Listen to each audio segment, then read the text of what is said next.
Bueno, hoy vamos a ver un poquitito por arriba de lo que es psicología, ¿sí? Nosotros como acompañantes no o sea, no es la carrera, ¿sí? No es la tecnicatura, entonces no lo tenemos como carrera, pero sí un poquitito es el pantallazo para saber de dónde estamos parados, porque nosotros somos agentes dentro del espacio de salud mental y discapacidades, ¿sí? Entonces es importante tener como una pequeña noción.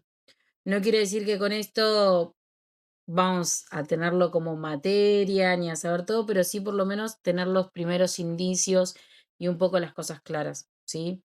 Después, mi recomendación, como siempre, es, si a ustedes les interesa todo lo que es el ámbito de la salud mental desde el área de la psicología, es como comenzar a meterse tal vez en diplomados, en todo lo que tiene que ver con cursos cortos de diferentes las áreas, y si realmente les gusta el profesorado o si bien si quieren hacer después todo lo que es eh, tratamiento, acompañamiento a personas o persona o individuo o individuos, pueden hacer psicología social o psicología, la licenciatura, ¿sí? Bien, vamos a arrancar con lo que es Em, las... Sí, Te pregunto, Dai, ¿esas carreras lo tenés también o no? psicología, la licenciatura, no, es una... o sea, esa es una carrera que se tiene que ir a estudiar en la universidad, ¿sí? Eh, Sé que hay universidades que pueden cursarla virtual a psicología. Por ejemplo, yo la estudié en la Maimónides, que es privada, y en su momento no, era solo presencial, y ahora, hijos de la buena vida, he descubierto que tiene materias para cursar virtualmente. Pero bueno, después tienen, acá en Buenos Aires está la UBA, pero por ejemplo la Universidad Mercantil sí tiene virtual, por ejemplo.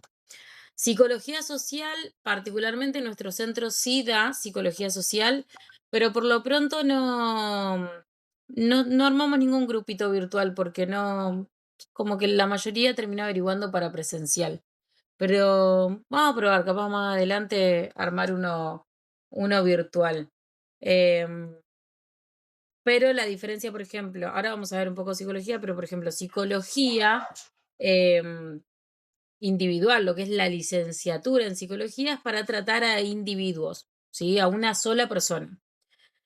Está dentro de la rama del estudio todo lo que es psicología social, pero no se estudia explícitamente como carrera, como tecnicatura, ¿sí? Luego tienen la tecnicatura en psicología social, que eso es para trabajar en grupalidad, ¿sí? Todo lo que tiene que ver con más de 2 a 5 personas. Y después tiene el profesorado de psicología, que el profesorado de psicología em, te habilita para todo lo que tiene que ver con ser profesora, docente y también para trabajar en los equipos de orientación. No sé bien cómo es la parte del ABC ahí en ese mundo, nuevo para mí, pero, pero también te habilita para estar dentro de los equipos de orientación. No, Ro, vos sos profe de psicología, ¿no?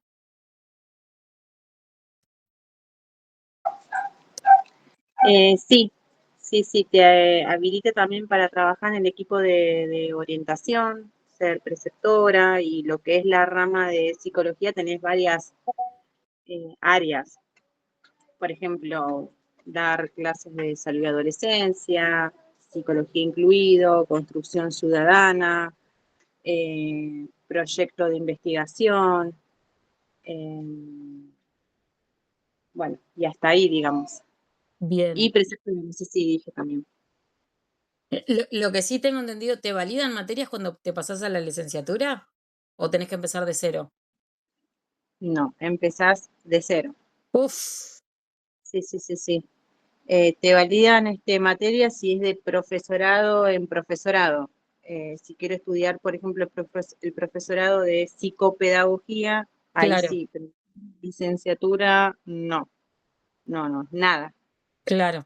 Qué garrón, porque tenés muchas materias muy similares, porque por ejemplo el profesorado de psicología social, de psicología, tiene psicología social y yo tuve psicología social como materia también.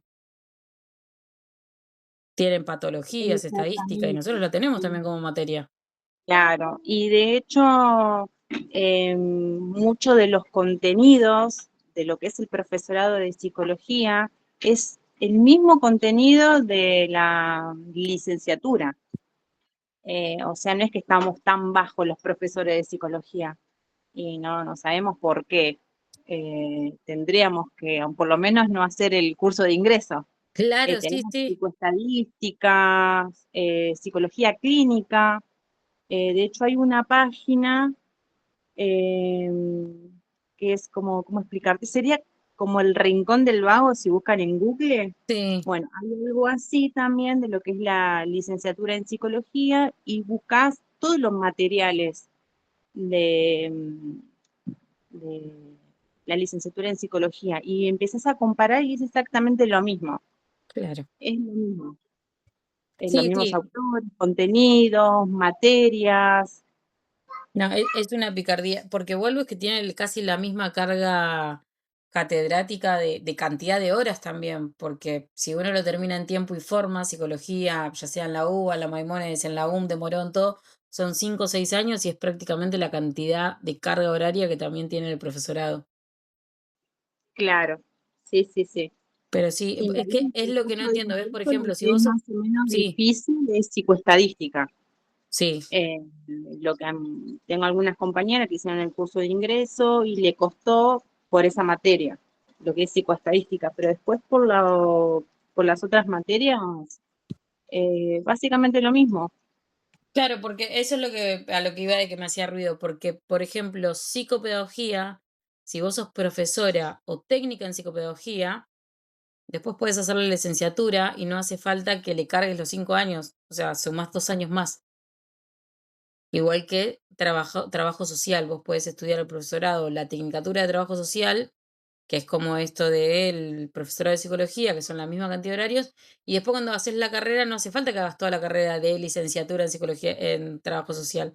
Solo tomas los 2 últimos años o el año y medio, según la carga de materias. Pero con psicología, o sea, no sé bien cómo es el traspaso del profesorado a lo que es la carrera. Un garrón igual que no le tomen ni una materia. Si todo lo que es licenciatura no te validan nada. Solo de profesorado en profesorado, dependiendo de la carrera. Tengo Claro, compañeros que terminaron lo que es la carrera de psicología, el profesorado, se pasaron a lo que es psicopedagogía, porque a la mayoría le gustan lo que trabajar en el equipo de orientación, sí, eh, y ahí lo que es el primer año, no sé, suponte que son 10 materias, terminan haciendo 2 o 3 claro, con equivalencia solamente lo que es primer año. Después los otros años no terminás cursando todas, ¿no? claro. Pero Sí, no, bueno, ahora con el nuevo régimen cambió todo. Eh, bueno, es medio raro de explicar, es muy profundo, pero cambió el régimen tanto de las escuelas secundarias, sí, primarias y terciario también. Ahora no se rinden finales, cursan todo el año y, ay, no me sale el nombre, cuando tenés que aprobar con 7 y 7. claro, hacen En como universidades. una nota parcial, como un promedio Eh, entre ambos. claro, entonces ahora no sé cómo es eso. Bueno, esperemos. Vuelvo que todo lo que tiene que ver con el ámbito de, de las, de las carreras que tengan que ver con humanidades, ¿sí? Y más en el área de salud mental y discapacidad, al no tener las leyes muy claras, también es muy difícil el ámbito laboral. Entonces, hoy, por ejemplo, hace poquito me sucedió de que vino una persona a hacer el ingreso, ¿sí? Para el área de psicología y me trajo un informe de una counseling para de un niño. Y era como, no, pero un counseling no, o sea, no atiende infantiles, y menos primeras infancias. Y no, pero ella me... Entonces es como muy ambiguo todo últimamente con respecto a los espacios. Bien, arranquemos. ¿Qué es la psicología? ¿Sí? Para poder como desmembrarle y darle el marco teórico. Como dijimos, esto, ¿no? La psicología lo que hace es estudiar a un individuo, pensando la psicología desde la terapia individualizada.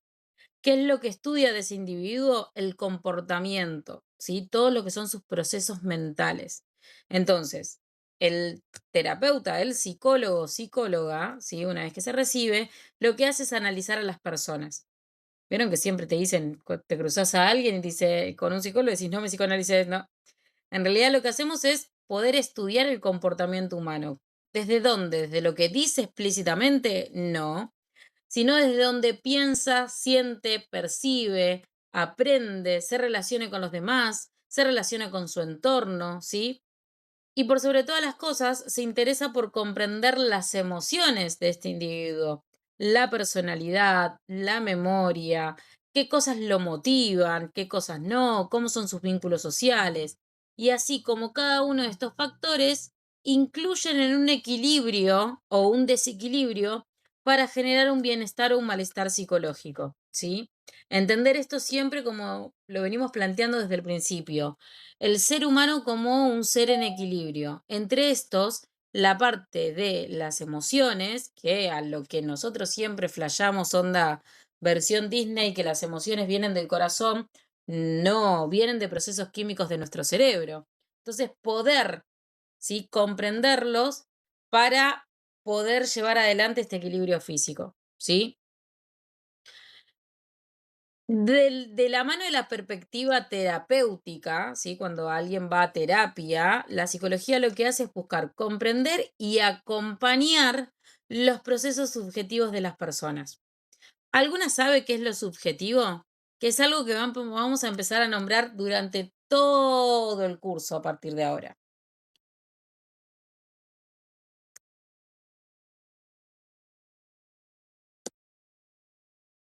Sin miedo al éxito. Pensemos en la palabra objetivo. ¿Qué sería la palabra objetivo? Si alguien dice, esta persona es muy objetiva, ¿qué quiere decir? Como que es muy positiva. Desde otra mirada, pensemos, objetiva. Ustedes piensen, cuando van con...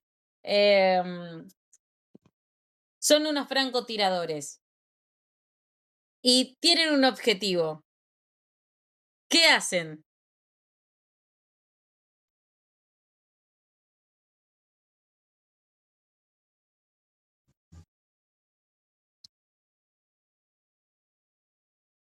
El ser objetivo viene de la palabra esto de, por ejemplo, describir, ¿sí? Tener un objetivo fijo, ¿sí? Como que estoy mirando por la mirilla de mi arma de francotirador.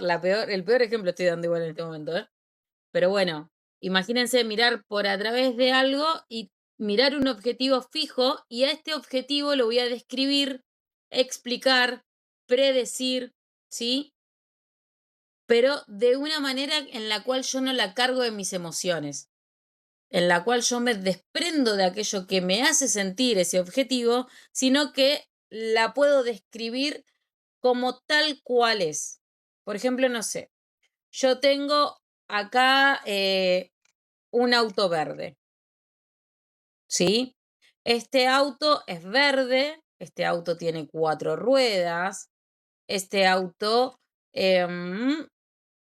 sonríe, eh, tiene líneas negras. Ahora, eso es describirlo objetivamente, porque este auto lo estoy viendo parado, entonces esto es lo que puedo describir. Ahora, lo subjetivo es cómo yo interpreto lo que estoy viendo, ¿sí? Lo interpreto desde mi realidad. Este auto es verde, para mí que es rápido, porque la otra vez lo vi y es re parecido a Mate de los de Cars, entonces para mí debe ser veloz, pero es para mí, es la manera en que yo estoy interpretando mi realidad, ¿sí? ¿Se puede entender lo que es subjetivo y lo que es objetivo? ¿Es como ver el mundo interno de una persona o algo parecido? ¿Es como Exactamente. verlo interiormente y no exteriormente? Subjetivo es explícitamente, es nuestro mundo interno, por así decirlo. ¿Sí? Es esto de cómo yo recibo la información de la realidad, lo que visualmente estoy viendo, cómo lo percibo e interpreto de mi cuerpo y lo traslado al exterior, ¿sí? Cada una de las cosas que nosotros vamos viviendo nos genera diferentes percepciones. Y esta experiencia es interna, es mía propia. Es mía propia, es única y es intransferible. Yo lo que percibo de este auto verde, que yo lo percibo veloz, tal vez Rocío o Mili no lo percibe veloz. Y Ingrid dice, pero es un juguete, es un muñeco, Diana está media chapa. Y Agus dice, ay, qué lindos colores. Y Iris dice, no, pero a mí me gusta más rojo. ¿Sí? Cada uno lo va a tomar desde su realidad para transmitirlo, ¿sí? Y estos subjetivos nos los moldean nuestras emociones, nuestros pensamientos, nuestra historia personal, nuestro contexto cultural, ¿sí? ¿Por qué es muy importante poder diferenciar lo subjetivo y lo objetivo para nosotros? Porque nuestra mirada durante todos los procesos de acompañamientos tiene que ser de una manera objetiva, sin carga emocional, ¿sí? Por ejemplo, en algún momento cuando veamos relatar informes, yo no puedo escribir, mi acompañado Juancito es un nene tan amoroso, le gusta jugar a los autitos, pero a veces se enoja, pero es porque tiene un mal día. No, yo tengo que mirarlo objetivamente. Juancito es un niño alegre que tiene conductas opósito desafiantes. O sea, no justifico. Esa es mi percepción de por qué él es así, por qué atraviesan mis emociones, mis vivencias. Pero yo tengo que acompañar desde una manera objetiva. ¿Sí? Entonces, esa es la diferencia entre objetivo y subjetivo. Y es sumamente importante para nosotros, por eso esto de ver psicología, es sumamente para nosotros importante implementar estas estrategias dentro del ámbito del acompañante terapéutico. ¿Sí? ¿Vamos bien? Bien. Aunque ahora nosotros veamos a la psicología como algo re normal, ¿sí? Antes la psicología no era considerada una ciencia. ¿Sí? O sea, es más, si ven algunas series, antes a la psicología se lo llamaba alienistas. ¿Por qué? Porque era como que están viendo aliens. Es imposible lo que se está planteando, ¿sí? El principio fue tomado desde las raíces de la filosofía, ¿sí? Este estudio del alma, de las emociones, pero se consolida como ciencia independiente en 1879 con no me sale el nombre, Wilhelm Wundt, ¿sí? Que fundó el primer laboratorio de psicología experimental en Alemania. Piensen todo esto que era en Europa. En donde lo que hace es como esto de evolucionar los análisis filosóficos, ¿sí? Tomando la mirada subjetiva y llevándolo a una disciplina más empírica que estudiaba la conducta, los procesos mentales. Pero hasta ese momento era todo como muy abstracto. Él comienza como a tomar todo esto y decir, bueno, lo voy a aplicar a métodos científicos tal cual me lo pide la ciencia. Pero recién en el siglo XX aparece el psicoanálisis, ¿sí? Que es la base de la psicología, y aparece de la mano de Freud. ¿Sí? Ahí es donde empezamos todos a como, incluso Freud fue sumamente desvalidado en su época. Nadie creía en lo que Freud postulaba. Incluso Freud se ingresa en el mundo del consumo. Hay muchos libros, por ejemplo, en El malestar de la cultura, si alguna en algún momento se le ocurre querer leerlo, son textos pesados, pero la realidad es que El malestar de la cultura de Freud yo sostengo que lo leemos ahora igual nos hace ruido. Él hablaba del quitapenas, como que el quitapenas lo ayudaba a pensar, que el quitapenas le abría los campos para tener miradas más objetivas, etc. El quitapenas era la cocaína. ¿Qué sucedía? En esa época no se utilizaba morfina para calmar los dolores, ¿sí? Se utilizaba cocaína y Freud con el tiempo se hizo adicto a la cocaína y él lo llamaba quitapenas. Hay una historia más de trasfondo que él utiliza, o sea, quitapenas lo dice lo mismo la palabra, esto es quitaba las penas, las angustias que lo iban atravesando y que en el momento de pensar, como estas angustias no estaban, como que podía disociar de esa realidad y concentrarme en el pensamiento objetivo, que era el llevar adelante lo que estaba estudiando en ese momento. Pero bueno, hasta Sigmund Freud, la psicología todavía era como algo más empírico, algo que se estaba como reestructurando. Aparece Freud, que nació entre 1850, vivió entre 1856 y 1939, fue un médico neurólogo, porque recuerden que aún no existía la psicología em, como ciencia, entonces no había facultades de psicología. Él fue un médico neurólogo y fundador del psicoanálisis, que es una de las teorías más influyentes de la mente humana. Es más, Freud es considerado el padre del psicoanálisis. Bien, él estudió medicina en realidad, ¿sí? Y se especializa en neurología. Y en sus primeros años de estudio lo que hace fue investigar el sistema nervioso. Pero con el tiempo comienza a interesarse en todo lo que es el origen psicológico de algunos síntomas que, para su mirada médica, no tenían ninguna causa física evidente. Por ejemplo, comienza a estudiar la histeria en las mujeres. ¿Vieron que a nosotras nos dicen las histéricas? Ah, vos callate, histérica.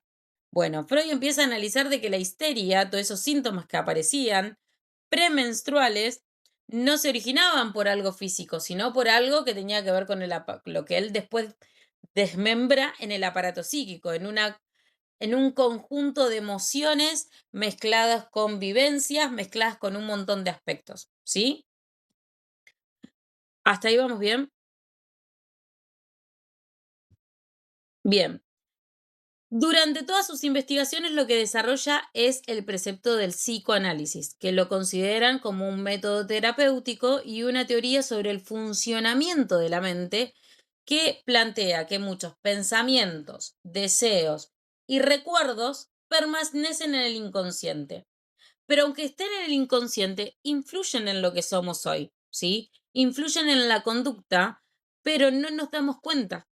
¿Sí? No estamos conscientemente, eh, o sea, conscientes plenamente de que todo lo que está guardado ahí en el inconsciente me está afectando. Entonces, ¿qué hace Freud para poder explicar todo esto? Empieza a utilizar técnicas como la asociación libre, el análisis de los sueños, la interpretación de los actos fallidos, ¿sí? Y entre eso empieza a armar teorías. Freud publicó un montón de obras que marcaron la historia de la psicología y una de ellas es la interpretación de los sueños como la ópera prima, ¿sí? Como una de sus obras más importantes. Pero luego, en 1938, por la persecución del régimen nazi, Freud se traslada a Londres, ¿sí? Y fallece el 23 de septiembre de 1939. Muchos de sus estudios y después de cómo los fuimos desmembrando, en realidad siguieron propagándose y se siguió investigando por sus discípulos. Entre ellos, por ejemplo, Carl Jung, Anna Freud, su hija, Melanie Klein. Melanie Klein y Anna Freud eran como el chisme, no se querían mucho. Pero bueno, fueron como desmembrando y ahí es donde, por ejemplo, de Anna Freud y Melanie Klein sale la psicología infantil, desde Carl Jung se desmembra todo lo que es la psicología humanística. Entonces, como que desde ahí en realidad él fue y lo planteó, después lo fue desmembrando. Pero su pensamiento, lo que sucedió en esa época es que influyó y fue el creador del psicoanálisis, influyendo en la psicología, en cómo se veía hasta ese momento, en la psiquiatría, en la filosofía, incluso todas sus obras luego fueron incluidas en la literatura y el arte, ¿sí? Hoy por hoy, más allá de que pensemos en un Freud que murió en 1939, hace banda de años atrás, y aún así, por ejemplo, uno va a estudiar la licenciatura de psicología en la UBA y aún así estudiamos análisis freudiano y que terminan saliendo psicólogos psicoanalistas de la mano de la rama del análisis psicoanalista de Freud, ¿sí? Fíjense cómo es que impactó su teoría que hasta el día de hoy se siguen utilizando sus técnicas y su teoría como la ópera prima de cualquier psicólogo bajo el bolsillo, ¿sí? Bien, pero nosotros nos vamos a centrar ahora en el psicoanálisis. que como dijimos es una teoría y un método que lo creó Freud a fines del siglo XIX. ¿En qué se centra Freud todo esto? En el estudio del inconsciente. Como dijimos antes, ¿qué es el inconsciente? Es todo eso que nosotros guardamos y escondemos en el fondo, en el fondo, en el fondo, abajo de la cama. ¿Vieron cuando barremos y la última lo tiramos abajo de la cama? Bueno, todo eso, ¿sí? ¿Y qué son estas cosas que nosotros reprimimos y guardamos allá abajo? Pensamientos, deseos, recuerdos, emociones, pero que aún así, aunque estén inconscientemente guardadas, nos afectan en cómo actuamos, ¿sí? ¿Qué es lo que propone el psicoanálisis? Es esto de los conflictos emocionales y los síntomas psicológicos, ¿sí? ¿Desde dónde parten? De todo lo que son experiencias pasadas. Freud, que después incluso ese estudio lo desmembra un poco Melanie Clay con el pecho bueno y el pecho malo, lo lleva a la infancia. Por eso, por ejemplo, una de las teorías de Freud es el síndrome de Edipo. ¿Sí? Esto de el niño ama a la madre y está enamorado y tiene esto fálico con los deseos sexuales. Pero lo que habla es que todo lo que nosotros vivimos en la infancia, por eso decimos que la infancia es sumamente importante, quedan reprimidas en el inconsciente. Y que a través del proceso terapéutico del psicoanálisis lo que se busca es hacer consciente todos esos contenidos para comprenderlos y elaborarlos y así poder favorecer en esto de la toma de conciencia, ¿sí? De eso que reprimimos para que nuestras conductas sean elaboradas y nuestras decisiones tomadas de una manera objetiva y no cargada de todo este contexto reprimido, ¿sí? Todo esto inconsciente. Como para darle un pantallazo así, el psicoanálisis es esto de comprender nuestro mundo interno, los conflictos, los deseos, emociones, para que nosotros podamos promover el autoconocimiento, la elaboración psíquica y así poder llegar a nuestra transformación personal, ¿sí? Pero bien, Freud dice, bueno, listo el psicoanálisis, pero lo sostuvo con todo un aparato, ¿sí? Así como nosotros decimos, tenemos el aparato respiratorio, tenemos el aparato, no sé, urinario, el aparato reproductor. Freud dice, nosotros tenemos un aparato psíquico, ¿sí? ¿Hasta ahí vamos bien? Esto del aparato psíquico, lo que hace Freud es utilizarlo como herramienta para explicar en cómo funciona la mente humana y cómo a su vez se organizan los procesos mentales que influyen tanto en el pensamiento como las emociones y las conductas. Según el psicoanálisis, ¿sí? El aparato psíquico no es una estructura que podemos ver y tocar. No es como el aparato respiratorio, que nosotros, si nos hacen una autopsia, van a encontrar nuestros pulmones, nuestra laringe. No, es una estructura teórica, pero que aunque sea teórica, permite comprender la manera en que la mente procesa los deseos, recuerdos, conflictos y experiencias. Entonces, Freud en ese momento lo que postula es que este aparato está compuesto por tres instancias o sistemas que interactúan entre sí, ¿sí? Así como para respirar tiene que ingresar por por la nariz y el oxígeno va por la laringe y etcétera, etcétera, etcétera, etcétera, lo mismo sucede con nuestros pensamientos, emociones y experiencias, recuerdos y conflictos, ¿sí? Freud desarrolla esto basándose en las tópicas. Tópicas son modelos teóricos que lo que hacen es describir la organización y el funcionamiento del aparato psíquico. Es más, la palabra tópica, ¿sí? Así como suena, viene del griego que es topos. Freud, si buscan sus libros, utilizaba mucho el griego, utilizaba mucha filosofía. Entonces, la filosofía la tomaba de la antigua Grecia. Entonces, tiene muchas terminologías que vienen de ahí. Proviene topos, que significa lugar, ¿sí? Por lo que se refiere a estos lugares, a estas instancias en donde se organizan los procesos psíquicos dentro de la mente. Lo que hace Freud es postular dos tópicas principales, pero que los hacen diferentes tiempos. O sea, más allá de que no es que van avanzando una y que después van a la otra, sino que interactúan todas entre sí, Él viene y las postula por separado y también sus teorías fueron, ¿sí?, propuestas en tiempos distintos. Por ejemplo, la primer tópica aparece en La interpretación de los sueños, su libro, que lo publica en 1900, y lo divide en 3 sistemas, en 3 topos, en 3 espacios, en 3 lugares. El primero es el inconsciente, ¿sí?, el que hablábamos hace un rato, que es el nivel más profundo de la mente, ¿sí? Contiene deseos reprimidos, como dijimos, recuerdos, impulsos, experiencias que no son accesibles directamente a la conciencia, pero sí que influyen en la conducta, en los sueños y en los síntomas, ¿sí? No es accesible de forma directa, por eso es que el inconsciente es algo que se trabaja a través de la asociación libre, la interpretación de los sueños dentro de las terapias, pero no es que yo digo, uy, me acordé de esto que es inconsciente. Hay mucho trabajo de atrás para poder traerlo al consciente. Funciona a través de símbolos y desplazamientos y se manifiesta en sueños, actos fallidos y síntomas. ¿Qué son síntomas? Por ejemplo, me enojé con mi marido y no me lo banco más y tengo que me hierve la panza y no tengo hambre. Y todo lo que como lo voy a vomitar. Mi hijo está en una crisis de pataleta que llora cada 5 minutos y tengo ganas de gritarle. Pero tengo ganas de gritarle y salir corriendo y que ya no lo banco, pero lo tengo que contener porque estoy trabajando en esta cuestión de la paciencia. Entonces llega un momento que mi síntoma es que me duele la cabeza. Empiezan a aparecer en síntomas fisiológicos. Digo esto como muy básicos, pero hay un montón de situaciones reprimidas, traumáticas, que las tenemos muy adentro y que luego se desplegan en síntomas físicos, en sueños, en actos fallidos, ¿sí? Esa es la primera parte. Nosotros imaginémonos que es una habitación cerrada con llave y el inconsciente es lo que está encerrado dentro de esa habitación. Luego tenemos el preconsciente, que es como el nivel intermedio entre el inconsciente y la conciencia.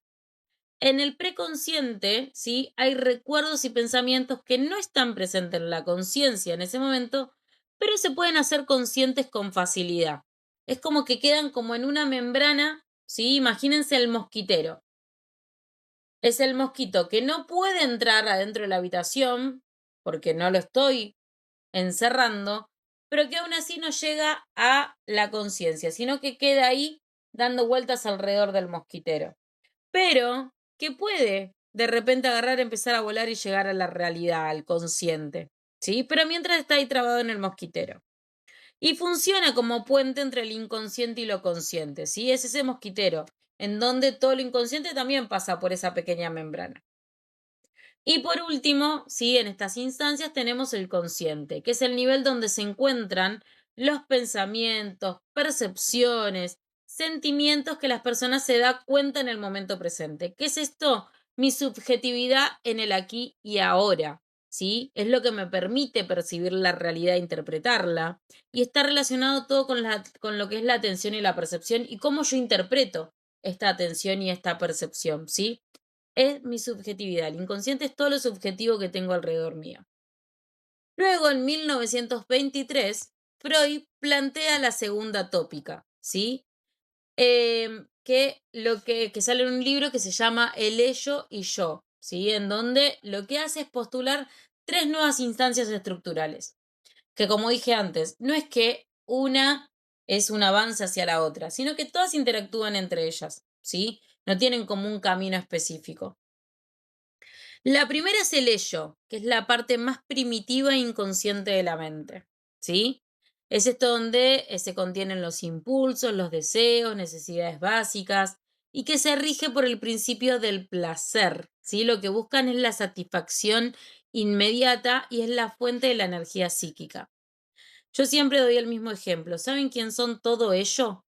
Sí, son personas o sea, que su aparato psíquico está sumamente primitivo e inconsciente. Los bebés. Los bebés tienen hambre y lloran y lo quieren ya. Los bebés quieren hacer pi, lo quieren ya. Quieren cambiarse el pañal, lo quieren ya. Quieren teta, lo quieren ya. No importa si mamá se está bañando, quiere teta, listo, es ya.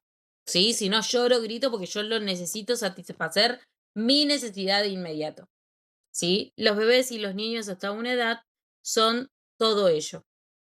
Luego aparece el yo a medida que crecemos, que es la instancia que organiza la personalidad y es como la mediadora entre el ello, el super yo, que ahora lo vamos a ver, y la realidad, ¿sí? Funciona con el principio de la realidad. ¿Qué es esto? Estoy aquí y ahora. Recepciono todo lo que me está sucediendo alrededor, interpreto lo que deseo, lo que siento y desde ahí tomo mis decisiones. ¿Sí? ¿Por qué? Porque soy quien evalúa las situaciones y tomo decisiones. Y utiliza los mecanismos de defensa para manejar los conflictos, que ahora en un ratito los vamos a ver. Y luego aparece el super yo, que es el que representa las normas, los valores, las previsiones internalizadas, y todo esto proviene de la familia y la sociedad. No hay un super yo igual al otro. Porque, por ejemplo, no sé, a mí mi mamá me tenía como esto de que si me equivocaba en una hoja, me arrancaba la hoja y tenía que pasar la hoja. Entonces yo de repente, en mi cuaderno es todo súper prolijo, porque mi super yo fue creado desde esa conducta. Desde que tengo que ser prolija, esto, que no puedo levantarme de la mesa sin decir provecho, que tengo que rezar antes de la comida. Pero de repente viene Pepito, que no tiene internalizado todas estas normas familiares, y ante la comida no reza y está con el celular en la mesa, y que no está mal, es su super yo porque es lo que internalizó de sus valores, de sus normas y sus prohibiciones culturales y familiares, ¿sí? Y cada una de las nuestras es distinta. Pero ¿qué es lo que sucede con esta conciencia moral que nos muestra el super yo? Es donde aparecen los sentimientos de culpa o aprobación según la conducta, ¿sí? ¿Por qué? Porque hacemos todo lo que nos dijeron que estaba bien o mal nuestros referentes de sociedad, referentes parentales. Yo siempre digo que nosotros somos el yo y el super yo es el angelito que le aparece a Tom en un hombro y ello es el diablito que le aparece a Tom en el otro hombro. ¿Se acuerdan Tom y Jerry? O Los Simpson, cuando Bart quiere tirarle con la gomera a la catequista y aparecía el angelito que le decía, no, Bart, porque esta niña te va a probar, te va a querer. Y así de repente aparecía el diablito que le decía, sí, sí, dale, dale, si esto te gusta, sí, lo vas a sentir placer. Bueno, somos nosotros decidiendo ahí como diciendo, ok, ¿qué está pasando? ¿Dónde estoy? ¿Cómo lo voy a hacer? ¿Cómo lo voy a gestionar? Bueno, como dije, no es que para ser uno tengo que pasar al otro. No, todo eso está metido en nuestra cabeza. Las dos tópicas no se reemplazan, sino que se complementan para explicar el funcionamiento de la mente desde distintas perspectivas. La primera tópica describe los niveles de conciencia. La segunda tópica describe las instancias de la personalidad. ¿Sí? Eso es importante. Esto de desde dónde va a ser mis conductas y desde dónde voy a ir forjando mi personalidad. Entre ellos interactúan. No es que uno va a ir de la mano y el otro por otro lado. Ambos permiten comprender el cómo se organizan los procesos psíquicos y cómo surgen estos conflictos internos. Por ejemplo, el conflicto interno era eso, era Bart diciéndole tiro con la gomera en el trasero o no, y la chica que la estoy viendo ahí me gusta, ¿vieron? Entonces, ¿por qué es importante para nosotros? Porque nosotros también vamos a tener todos estos procesos de conflictos internos, las familias también, y las personas que acompañemos también. Pero bueno, dentro de todo este aparato, así como Freud postula que es un aparato, y como en nuestro cuerpo circula la sangre, en el aparato psíquico aparecen las pulsiones. Las pulsiones son esas fuerzas internas o energías psíquicas que impulsan al ser humano a actuar para satisfacer sus necesidades o deseos, ¿sí? Freud explica que las pulsiones tienen su origen en el cuerpo, pero se expresan en la vida psíquica y lo que hacen es generar tensión que busca ser descargada de distintas formas de satisfacción.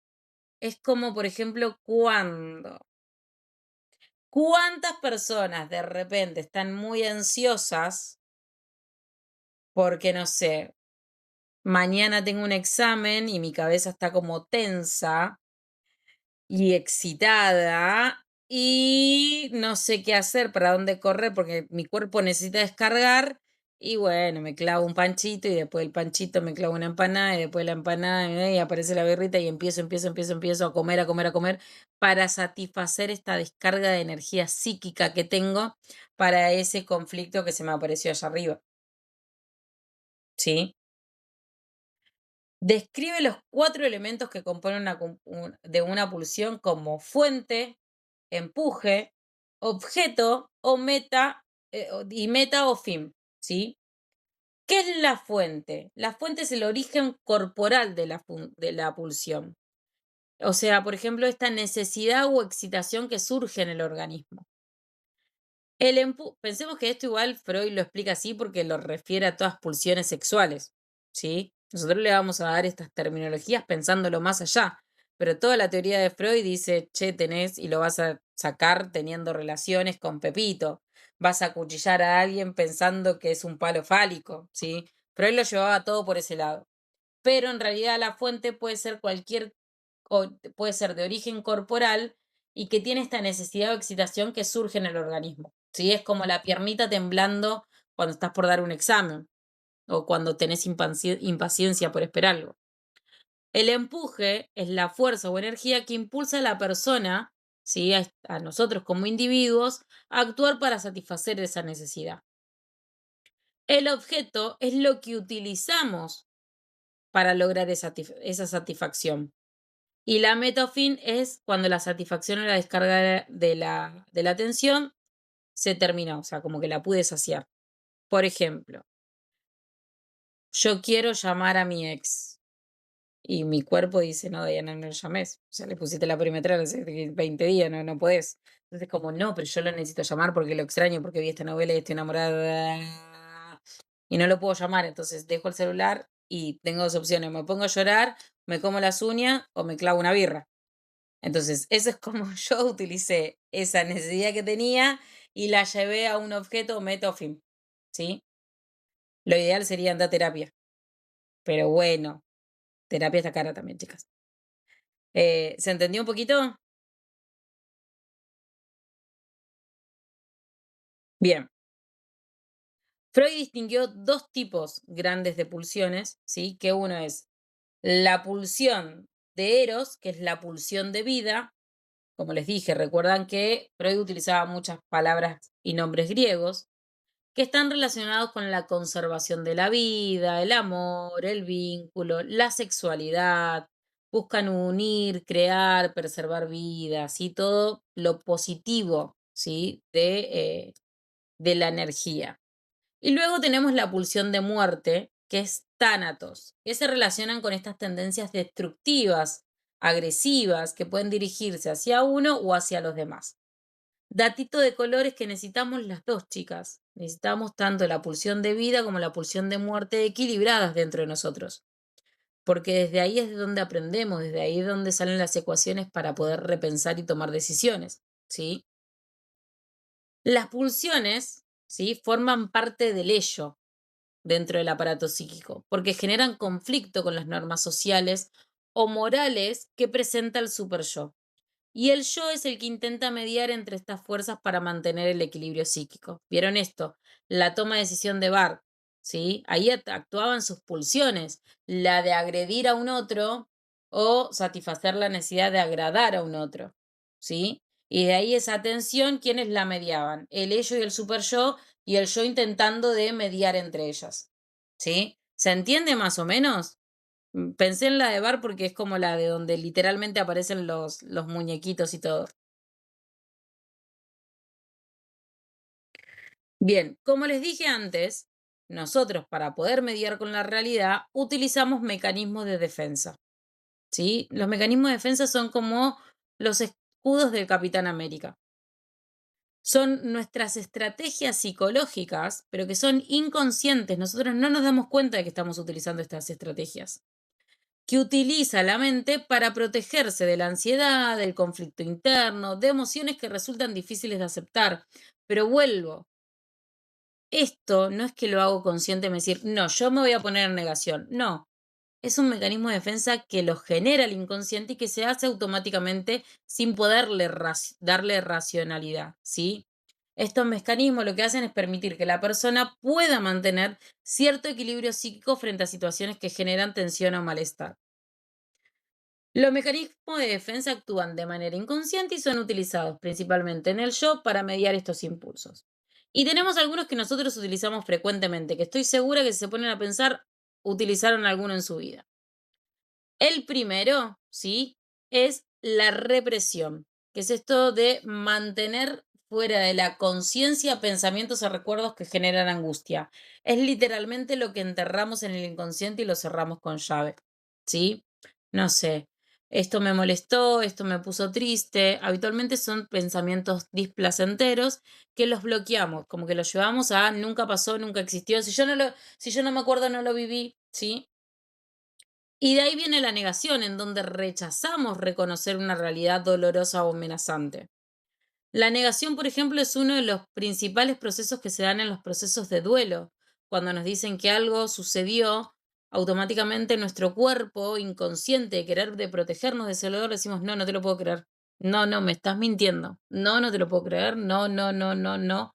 Y no podemos salir de ahí, no porque no podamos creerlo, sino porque nuestro aparato psíquico está diciendo, no, así yo te protejo de que te duela, te protejo de que te enoje, ¿sí? Vuelvo, es inconsciente. No es que nosotros decimos, no, no lo voy a creer. No, es como este mecanismo de autopercepción, preservación. Luego tenemos la proyección, que es esto de atribuir a otras personas sentimientos o deseos propios que resultan difíciles de aceptar. No sé, por ejemplo, yo soy la que siempre llega tarde. Y llego y llega 1 o 2 minutos después. ¿Ves que vos sos siempre el que llega tarde? No puedo creer de que otra vez vuelvas a llegar tarde. Y en realidad soy yo la que viene llegando tarde y que bueno, él se acostumbró y llega más tarde que yo para no quedarse parado ahí. O la que niega. O sea, todo lo que a mí me disgusta de mí lo termino llevando a otra persona. Luego tenemos lo que es la racionalización, que es intentar explicar una conducta o una situación con argumentos lógicos para evitar esto de reconocer una verdadera causa emocional. No sé, recordemos que son siempre situaciones displacenteras. Viene el muchacho que a la vuelta y me choreó todo no sé, la bicicleta. Y de repente tú dices, no, pues no, pero pobre, lo que pasa es que él necesita la bicicleta para ir a trabajar. No es que él me quiso hacer algo malo. Él está buscando laburar, entonces es para salir adelante. ¿Sí? Empiezo como a racionalizar estas conductas para yo poder internalizarle y decir, ok, no me duele, no me enoja, estoy bien, ¿sí? Y luego tenemos lo que es la sublimación, que es esto de la energía, de impulsos o deseos, las transformamos en actividades socialmente valoradas, como el arte, el deporte, la creación, ¿sí? Nosotros como acompañantes terapéuticos utilizamos mucha sublimación. De repente tenemos a un niño disruptivo en el aula y en vez de que empiece a revolear todo, le decimos, ¿qué te parece si pintamos? ¿Qué te parece si salimos a correr al patio? ¿Sí? Es cuando buscamos herramientas para regularlos. Utilizamos mucha sublimación, ¿sí? Esto de poder buscar estrategias adaptativas y constructivas, ¿sí? Que lo que llevamos es transformar este impulso, esta emoción intensa, en algo creativo, productivo, culturalmente aceptado, ¿sí? Vuelvo, tenemos un pequeño que está a punto de llorar porque se frustró porque no se ató los cordones y bueno, canto una canción mientras nos atamos los cordones. Busco como una nueva estrategia, ¿sí? Hasta ahí, ¿vamos bien? ¿Entendimos todo? Bien. Este es un dato súper importante que tenemos que tener en cuenta cuando somos acompañantes terapéuticos. Es el tema de límites, por así decirlo nosotros. Es donde aparece la transferencia, la contratransferencia y la distancia óptima en los procesos terapéuticos. Porque es muy importante. Yo siempre digo lo mismo. No quiere decir que con mi acompañado lo voy a tener allá lejano tratándolo de usted y no sintiendo nada, siendo como fría, distante, como una cruela débil. No, pero sí me voy a involucrar, pero con cierta distancia. No tengo que estar ni muy cerca, porque no puedo interpretar o sea, ni acompañar, porque me voy a mimetizar con la persona, y ni muy lejos, porque si estoy muy lejos no voy a comprender nada, porque no escucho, no veo. ¿Sí? Y vamos a tener en cuenta estos conceptos. El primero es la transferencia, ¿sí? Que la transferencia es ese proceso mediante el cual una persona lo que hace es proyectar en el terapeuta, en este caso en las acompañantes, sentimientos, emociones, expectativas o formas de relación que originalmente pertenecen a vínculos significativos en su vida, ¿sí? Es, por ejemplo, cuando de repente un niño que nosotros acompañamos todos los días y que de repente tenemos más predisposición, porque la realidad es que pasamos 4 horas diarias con ellos, con una mirada exclusiva para ellos, etcétera, empiezan a vernos como sus mamás. Y empiezan como a no quiero ir con mi mamá y tienen estas crisis. Entonces, empieza como a vincularse desde otro lado que genera situaciones medias complejas, chicas, porque la realidad es que ahí es cuando se empieza a mezclar lo emocional también. Y que también es muy difícil cuando se mezcla todo lo emocional saber cuándo hacer los cortes reales, porque en la transferencia, luego vamos a ver la contratransferencia, o sea, como que no puedo mirar objetivamente el tratamiento y el acompañamiento de la manera adecuada, ¿sí? Las transferencias se pueden manifestar de dos formas. Siempre hablando de nuestro acompañado hacia nosotros es la transferencia. Transferencia positiva, que son sentimientos de confianza, afecto o admiración. Y luego tenemos la transferencia negativa, que son sentimientos de enojo, desconfianza, rechazo, resistencia. Que puede suceder, chicas, en muchos acompañamientos y que no sea por algo que nosotras seamos, ¿sí? No es por nuestro ser, sino porque esto trae cosas de otras personas o expectativas de cómo va a ser y que las proyectan en nosotras. Entonces pasa un mes y medio y no logramos conectar con nuestro acompañado, no porque cómo hagamos nosotros las cosas, sino porque ya viene con una carga subjetiva hacia nuestra relación, ¿sí? Bien. Más allá de ser un obstáculo, ¿sí? La transferencia se puede utilizar como una herramienta terapéutica, ya que de esa manera lo que nosotras no vemos, ¿sí? Porque no vamos a estar adentro de la casa, pero sí podemos observar y trabajar en cómo esta persona repite situaciones vinculares. No para tratarlas, sino para poder informarlas a los terapeutas que lo acompañan, porque nosotros eso lo vamos a vivir todos los días, no 15 minutos a la semana o 30 minutos a la semana, ¿sí? Luego tenemos lo que es la contratransferencia, que la contratransferencia es la más compleja porque es la que nos atraviesa a nosotros, ¿sí? Que se refiere a todo lo que comprende a emociones, reacciones, respuestas que nosotros experimentamos para con el paciente durante el proceso, para con nuestro acompañado, que pueden surgir por nuestra historia personal, por las características del paciente, por lo que también lo que el paciente deposita en este vínculo terapéutico y yo me lo apropio, ¿sí? Puede ser una fuente valiosa de información clínica siempre y cuando podamos hablarlo abiertamente con nuestros supervisores y que tengamos la capacidad de reflexión de este mundo emocional, ¿sí?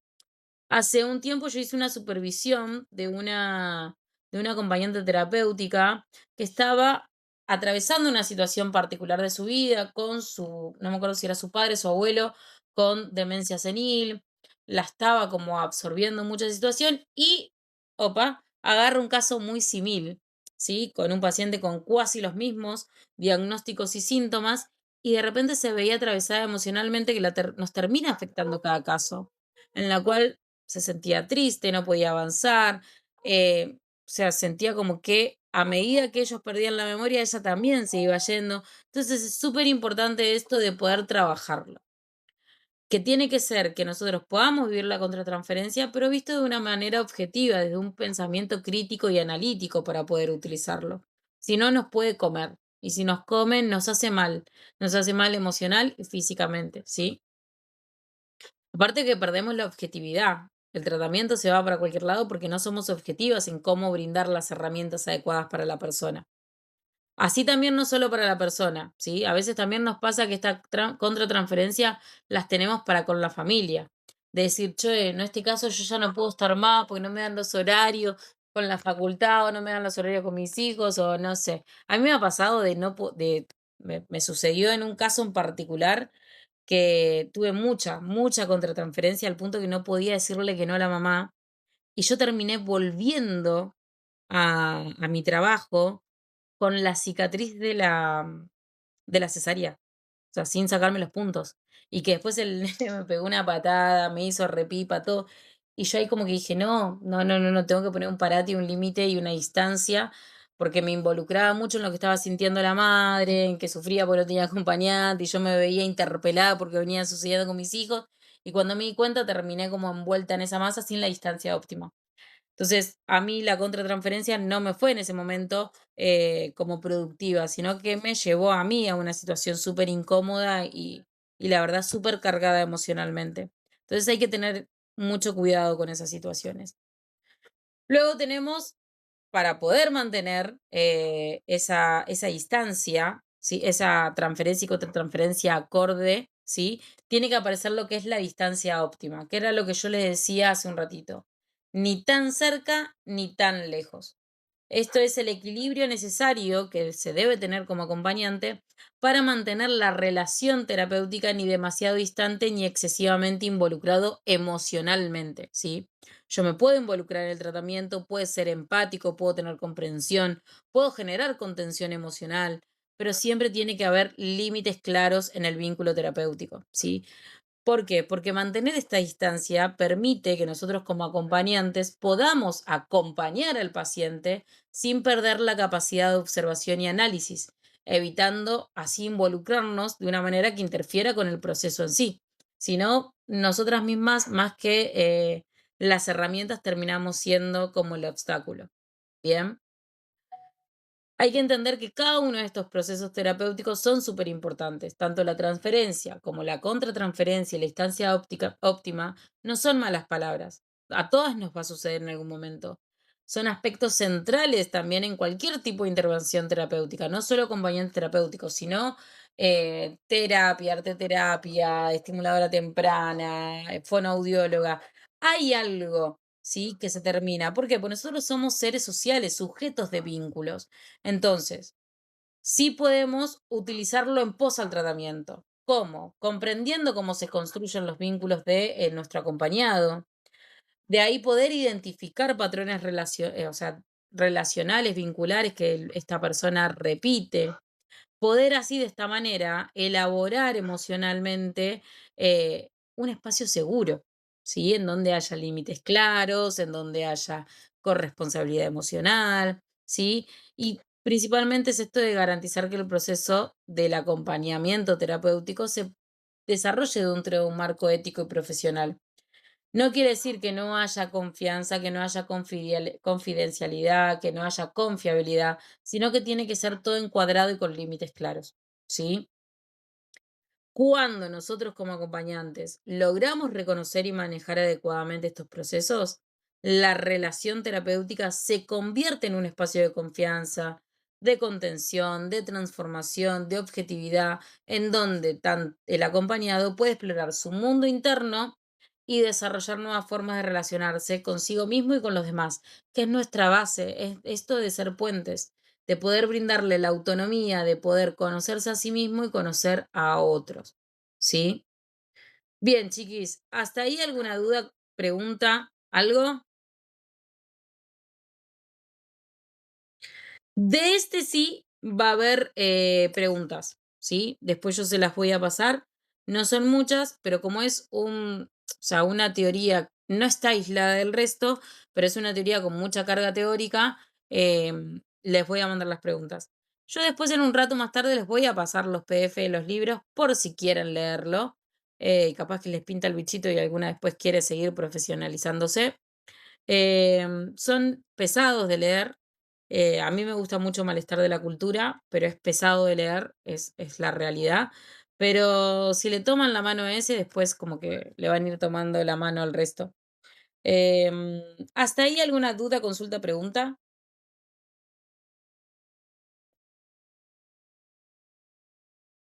Bueno, chicas, nos vemos la semana que viene. Aprovecho que varias de las que están acá son las de estimulación temprana. El jueves, como la semana pasada no la tuvimos, si todas ustedes están de acuerdo, tenemos la clase igual. ¿sí? Es feriado, pero yo voy a una clase atrasada con ustedes de estimulación temprana, así que lo ideal sería que lo sostengamos.